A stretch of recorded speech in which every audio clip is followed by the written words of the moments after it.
Guys, welcome back to Solid Youth Podcast, episode 8. I have gotten huge privilege to sit down with Randal Martin. Randal, thanks so much for being on the podcast. This is really exciting. I'm really excited about our topic, what we're going to dive into, what we're going to kind of look at and stuff. It's been something I've dealt with a lot in my life and been still dealing with, and I know many others that have dealt with it and stuff, and there's a lot of taboo stuff people don't talk about in this topic for the most part. So yeah, with all of that kind of starting off, let me get my questions real quick here. I just realized I didn't have those pulled up. First question is, what is the problem with porn? What is the problem with porn? Is it even an issue? Is it something that Yeah, great question. Thanks for having me on. I count it a privilege to talk about this subject because, frankly, in my opinion, it's one of the most significant issues that we have affecting the church today. Mm-hmm. And I think if you look at the statistics, look at the research, it clearly demonstrates that it's a major issue. Yeah. It's huge. And so thanks for raising the question. I was looking over some of these questions and thinking maybe I should have prepared more, but you're really, wading into the deep end of the pool here, which is great. Yeah, towards the end of it is, yeah. Yeah. Fantastic questions, by the way. But yeah, to answer your question, and by the way, I don't have all the answers, but I think it starts with conversations. Mm-hmm. And one of the things within the church, and specifically Anabaptist culture, Mennonite culture, whatever you want to call that, I think that there have been almost zero, sometimes almost zero conversations around the subject, and I think that's really harmed us. I think it's really harmed us. So hats off to you for cracking this one open and talking about it. I enjoy talking about this subject. It affects us all. Mm-hmm. It affects us all, men and women alike. We have to be able to jump into this subject without shame, and maybe we'll address some of that later. But to specifically go into your question here, what is the problem? I mean, in a basic sense, pornography it's like an infectious disease, or a cancerous disease. Yeah. It affects us physically. It affects us spiritually, emotionally, and it breaks down our capacity to be human. And that, frankly, is one of the biggest tragedies of porn. It makes us less than human. And not only does it make us less than human as we engage with it, it affects our ability to treat other people as humans as well. Yeah. Yeah. No, big tragedy. So that's the big deal. There's other dimensions to it. It's highly addictive. Highly addictive. Coming off of porn is similar to coming off of a really strong narcotic or drug. It's no joke. Yeah, no, 100%. Yeah. And it affects, the access has changed so much from when I was a teenager. We had so little digital access to pornography. I got into pornography when I was 11, and heavy amounts of it. And that was in paper magazine form. And today, as we all know, porn can just be accessed in just seconds on our smart devices. And there's so many more addictive ways, highly addictive ways to get started. And, as at very, very young ages. At very young ages. So, very harmful, significant. Really, it's a national health crisis, the epidemic of porn, and especially it's a crisis within the church because within the church, we need to be the leaders to the world. in how to not only recover, but also how to have healthy conversations that aren't loaded down with shame, that aren't toxic, but that we can go into it and get on the healthy side of this discussion and start leading the way. Yeah. Yeah. That is one thing that, like, it's interesting because before coming out to, Anabaptist culture or more Mennonite culture, I mean, I knew of Mennonites and stuff, but as far as like growing up in when I started going to church around probably, I don't know, 16, 15, 16, 17, 18, probably when I was going to a Baptist church, and we talked a lot about porn and pornography and kind of tried like creating like accountability groups and stuff. And a lot of it, I think, definitely stemmed a lot more from like the purity culture and stuff, that movement that had started probably just before my time, or right around probably my early years. Yes. And that's one thing that, kind of watching how we tried to say, get out of the addiction, get out of porn, pornography, masturbation, get all out of that and stuff. Yes. Like, there were times that, because you're talking to someone else is holding you accountable, like, it was kind of awkward to talk about it. So, like, you would almost avoid it because of that, because you're like, well, I mean, I went a week this time or 2 weeks now because, I got a buddy here who's asking me, hey, what's going on? When was the last time that you were, with porn or pornography and masturbation? So he's like, well, trying to figure all that stuff. And either you lie to them and you're like, well, it's been 4 months or whatever. Or if you're honest with them, you're like, oh, it was 2 weeks ago. Then it feels awkward again. And you're like, oh, I'm just gonna. Then you're trying to push it off longer just so you don't have to have that conversation. Yes. And shame is kicked in and and that hard at work. Yeah, and that motivation to get rid of porn is not a good motivation, because you're just switching the sin of porn out for living in condemnation and your own shame that you're feeling for what's going on and stuff. Yeah, shame is an incredibly powerful emotion that we feel, and it's a part of the addictive cycle that we get caught in around porn. But I agree with you. The accountability programs and things that we have, probably many of us have been a part of, not all bad, but they often fall very short. And the way I would describe a lot of the accountability programs is that they're really abstinence programs. And abstinence is important. We have to stop the behavior. We have to stop the behavior. And there's two very distinct elements in my mind to recovery, to really recovering out of porn. The purity culture taught us in a way, sometimes very overtly and sometimes more subtly, that, this concept that men will be men and they will always struggle with lust. The more important, or a more accurate way, or a more of a biblical reframe to that, would be that some men struggle with lust, and it's a problem that can be resolved in one's life. The side of the equation that says we'll be eternally stuck in this problem is a very depressing one. And it's not imagine, and especially for women looking to possibly be in a relationship someday, it puts a lot of fear into even the possibility of being in a marriage. Because if I'm a woman and I'm going into a lifelong commitment with another person, and there's this possibility that pornography is going to be a part of the rest of my life inside this marriage, well, that's a very terrifying thought to entertain. Yeah, 100%. And abstinence is important. A lot of the accountability programs have been, that white knuckling approach. Powering through, just making this thing change. And again, we have to stop the behavior before we can recover. Very important. Like, if you're getting into pornography on your phone, well, you may need to take a hammer to your phone.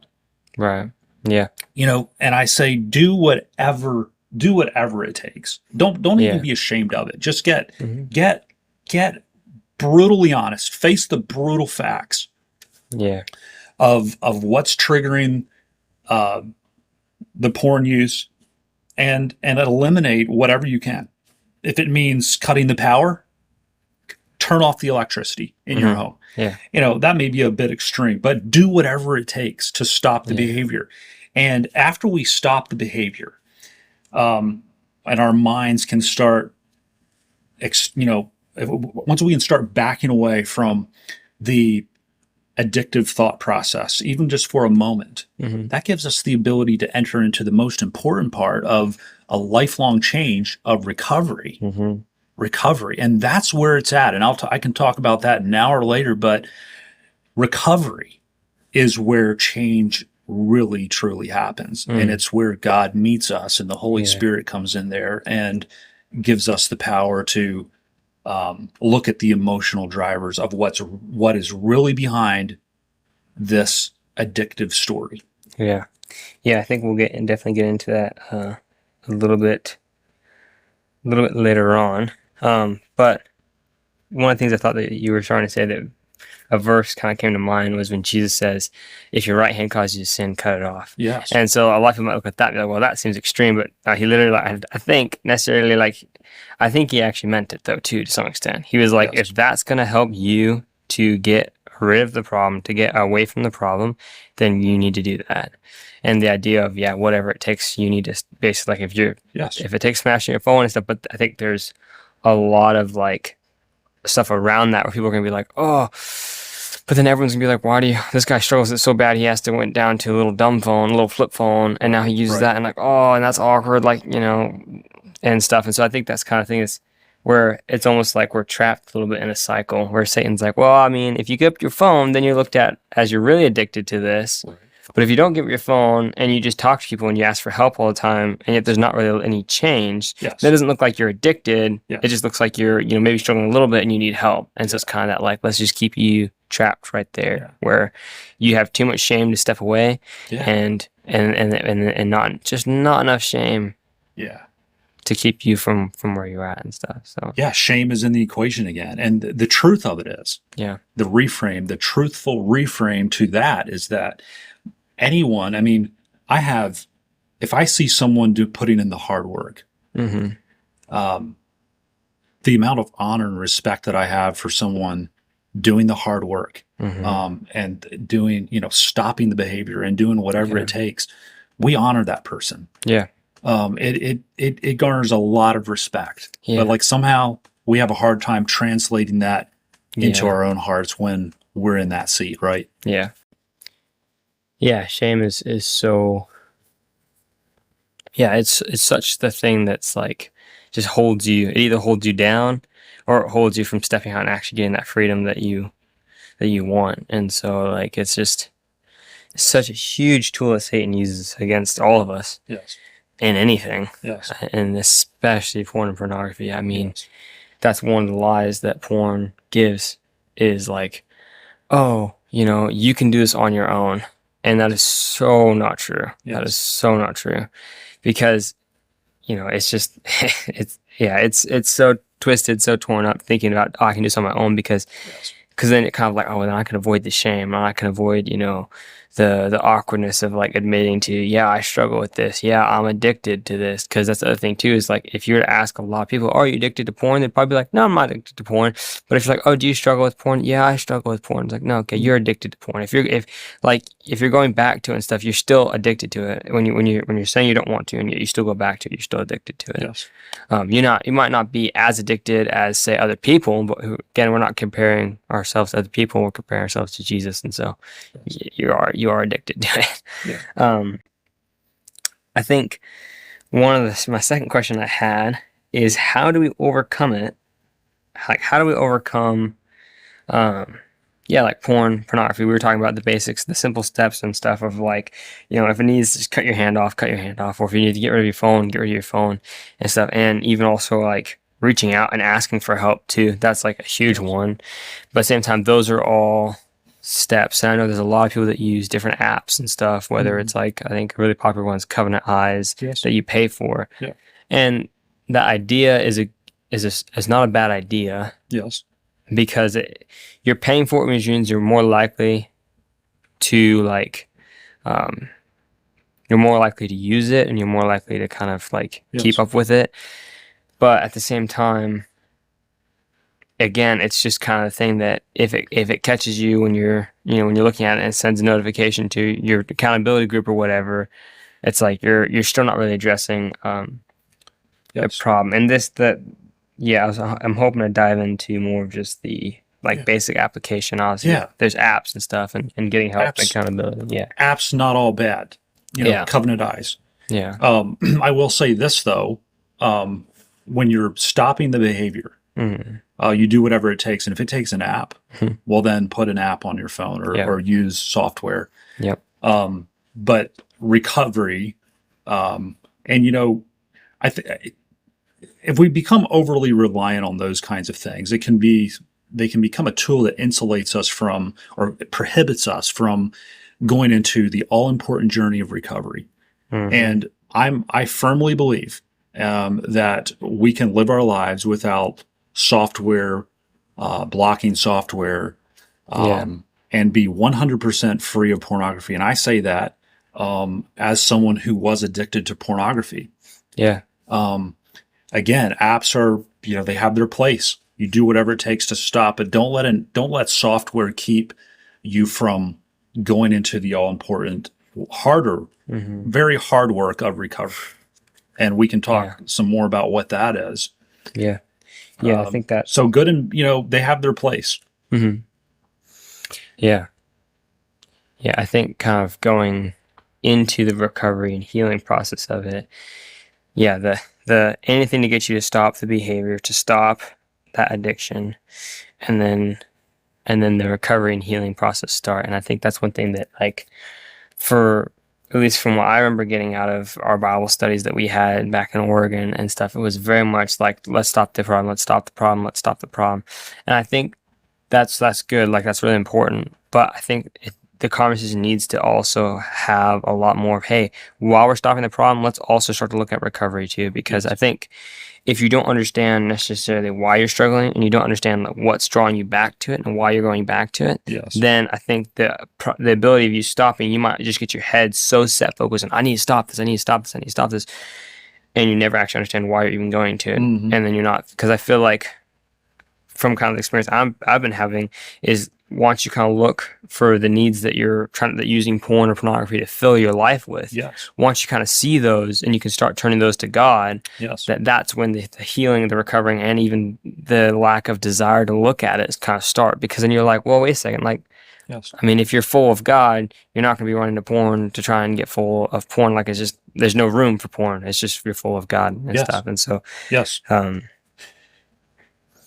healing journey, the recovery journey. And I like to say this, the gospel really is this practical. The gospel is this practical. And I believe this is where the Holy Spirit works. And frankly, Christian culture has oftentimes promoted this concept that this is a problem that me and God will solve. Just let me and God handle this. And which is really, truly, I think, our shame speaking. Shame isolates. Satan isolates. If he can get us into a corner alone with this stuff, he has us every time. 100%. 100%, yes. 100%. And speaking with experience on that one for sure. Same. The truth is, the way the gospel has been designed is that we live in community with other people. And the Holy Spirit and recovery, with doing life with other people.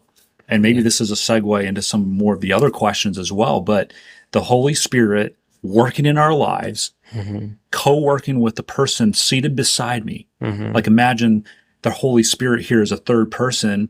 I'm working on my story here, and the Holy Spirit's speaking to you. He's speaking to me, and he's helping. And together we're finding the meaning, the deeper meaning to the emotional drivers behind what's really going on here.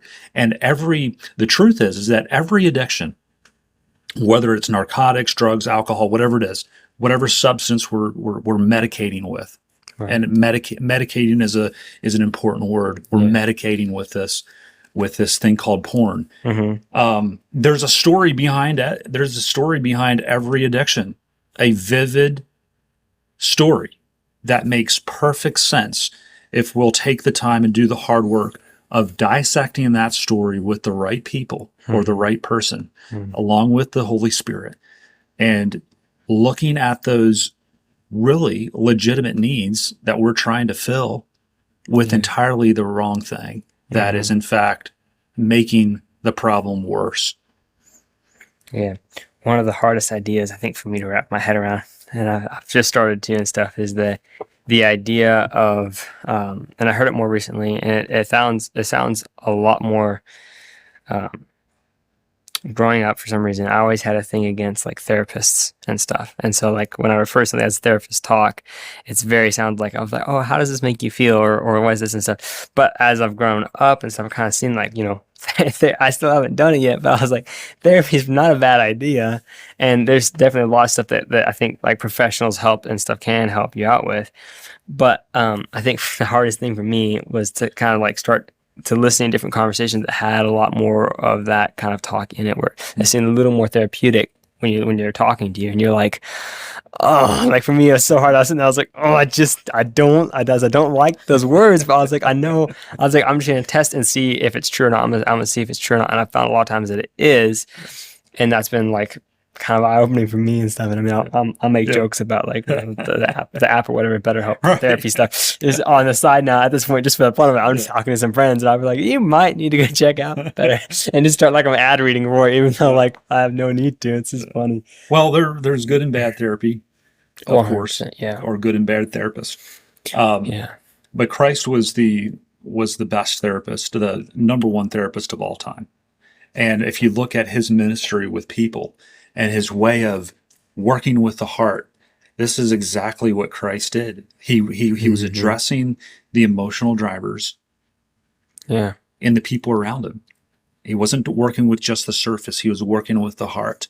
And that's the foundation of what the gospel is. It requires heart engagement. So 100%. If you want to recover, inside the gospel, it's going to require a deep dive on the heart. Yeah. And that's like, depending on the person, that's not comfortable because you're like, I'm not, the idea of not being really connected to, to your past, the idea of something that might be traumatic in your life, or something that you just then push and so far away that your whole goal is just avoid it, and you don't even know it. But at this point, your body's then reacting to it that way, and then just everything else, which is shame, and it's just pushing it all away, and then you don't even know why you're struggling with something. You're like, well, it's probably just because I'm a man. I struggle with lust. And it's like, well, is that just the case? I don't think that's just the case at all. I think you got to look into it deeper than that. Well, and think about the Apostle Paul. He laid it all out there. The good, the bad, and the ugly, and the terrible. Yeah. He had probably all those categories. Yeah. And he put it out there. And the truth is that he had dealt with his shame. He had processed it. Yeah. And the gospel was fully at work in his life, which was what made him such a powerful person, because he brought his heart to the table without the shame covering it. Yeah. And we still get caught in our own shame